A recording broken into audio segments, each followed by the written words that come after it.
Easy. Well, I was going to make this video today saying that Ratt Hancock should be fired immediately, but it looks like events have got there ahead of me.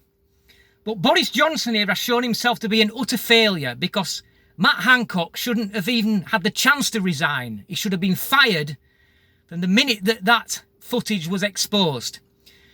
Now it's just a shame, isn't it, really, that being a dirty, cheating rat like Ratt Hancock is not a criminal offence. Because right now I would like to see Ratt Hancock fined an extreme amount of money for this.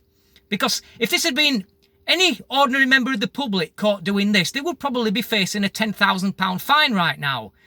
And if they couldn't pay it, they could have been losing their house. I mean, look what they tried to do to me in January. Having an extremely socially distanced walk, nobody else around, in the sticks. They tried to fine me £200 for that heinous crime. It just so happens that I stood my ground and didn't pay that fine. They realised that they were going to have to take me to court, and they decided not to waste time on that because they knew that they probably couldn't win it.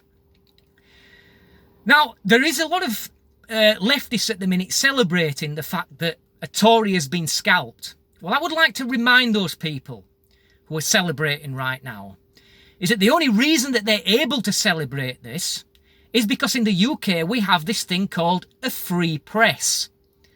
If Jeremy Corbyn had won the 2019 general election, a free press would have been a thing of the past. I mean, he made plenty of noises. He was quite open about it, how that he wanted to regulate the press and clamp down on right-wing media. In other words, what he wanted was that the only media allowed to operate was media that was favourable to the regime. In true communist style, that is, isn't it? Now, I've said this before, and I'll say it again for the benefit of people who have recently tuned in, is that once again we see one of these officials breaking the rules that they set for everybody else. We've seen, throughout last year and through 2021, we've seen the governor of California go for a meal in a restaurant with his mates, no socially distanced, no masks. Then we saw Nancy Pelosi have her hair done in a salon that was close to the public by two people that had obviously been arranged to do it for her. She was there seen on the CCTV without a mask. Nancy Pelosi, let me remind you, is an 80-year-old woman, so very much in the vulnerable category.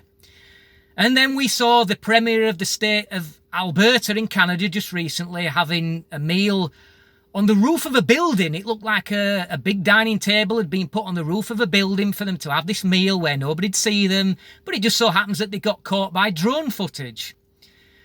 So you see all these elected officials now here basically breaking the rules that they set for everybody else. And don't forget in Canada that while Jason Kenney is having this meal on the roof of the building, that Christian pastors are actually being jailed for having the temerity to open their churches.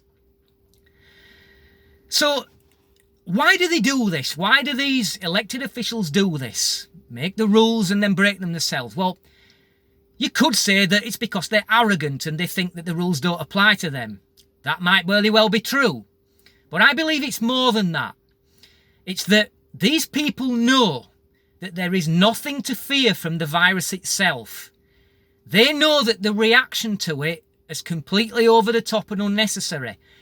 Nancy Pelosi, as an 80-year-old woman, vulnerable category, the CCTV footage of her in that hair salon clearly showed that she didn't have a care in the world. She had no fear. She should have been very fearful given her age and position. But she had no fear whatsoever. So this is why they do it. They know there's nothing to fear from the virus itself. Thank you for watching. Until next time, easy.